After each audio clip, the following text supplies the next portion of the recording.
মায়াপুরে ইসকন মন্দির হওয়ার কথাই ছিল না। মায়াপুরে জমি না পাওয়া গেলে শান্তিপুরে হতো ইসকনের হেডকোয়ার্টার।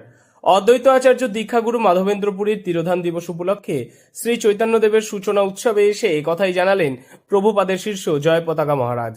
শ্রী চৈতন্যদেবের গুরুদেব অদ্বৈত আচার্য, আর অদ্বৈত আচার্যের গুরুদেব ছিলেন শ্রীমৎ মাধবেন্দ্রপুরী মহারাজ। ঈশ্বরপুরীপাদ হলেন মাধবেন্দ্রপুরী মহারাজের প্রথম শিষ্য। ঈশ্বর পরিবারের শিষ্য ছিলেন শ্রী চৈতন্যদেব। তাই শ্রী চৈতন্যদেবের পরম গুরু মাধবেন্দ্র পুরীপাদের তিরোধান তিথি উৎসব প্রতি বছরের মতো এবছরও মহা সমারোহে পালিত হচ্ছে নদিয়ার শান্তিপুর বাবলা অদ্বৈত পাঠ অঙ্গনে।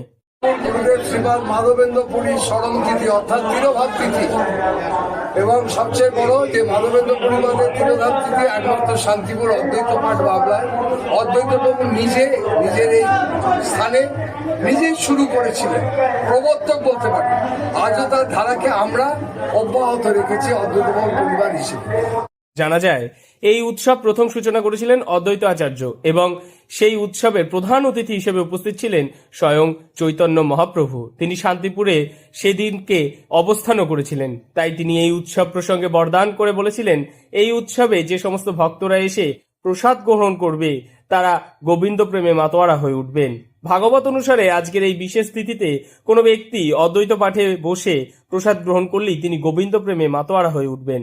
যদিও এই অনুষ্ঠান অদ্বৈত পাঠ পরিচালন কমিটির সঙ্গে মিলে পরিচালনা করে ইসকন মায়াপুর। শান্তিপুর ধামে সন্ন্যাস গ্রহণের পরে চৈতন্য মহাপ্রভু 10 দিন ছিলেন। সেই 10 দিন উনি নিত্যানন্দ প্রভু এবং অদ্বৈত প্রভুকে নিয়ে বসতেন, গল্প করতেন।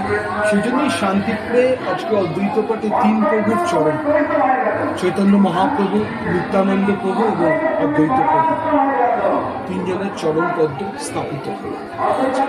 মায়াপুর ইসকনের একাধিক ভক্তবৃন্দ উপস্থিত হয় এদিনের এই উৎসবে। বহু বিদেশি পর্যটক এদিন উপস্থিত হয়েছেন অদ্বৈত পাঠাঙ্গনে, করেছেন নিজের হাতে প্রসাদ বিতরণ। চলছে হরে কৃষ্ণ নাম গান।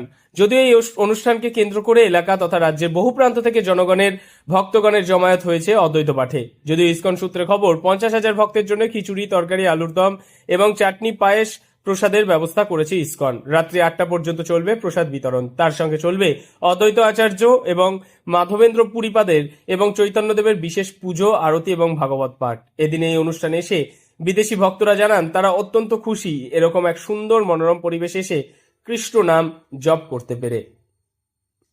নদিয়া শান্তিপুর থেকে মৈনাক দেবনাথের রিপোর্ট, লোকাল 18 বাংলা।